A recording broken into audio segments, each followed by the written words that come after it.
In this Next.js example, we see a function component called page that utilizes useRouter, a hook provided by Next.js for routing.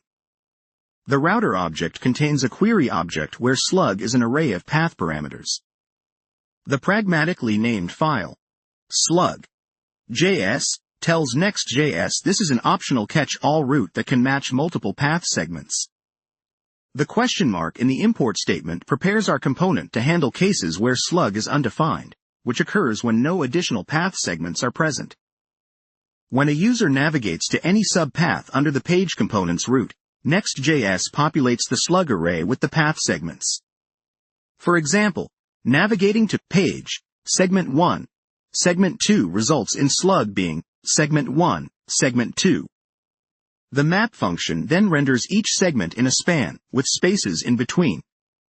This powerful feature allows for handling a wide range of routing scenarios within a single component. Switching to Express.js, here we have an example of a server-side route with an optional parameter. The path, user, id, includes a parameter, id, which is made optional by the question mark.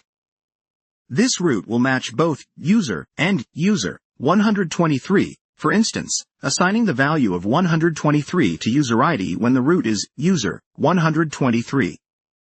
The router's get method sets up a request handler function. Inside the handler, rec_params id retrieves the id from the route, if present. An if statement checks for user ID. If it exists, it sends back a confirmation message with the ID. If not, it sends a different message indicating the absence of an ID.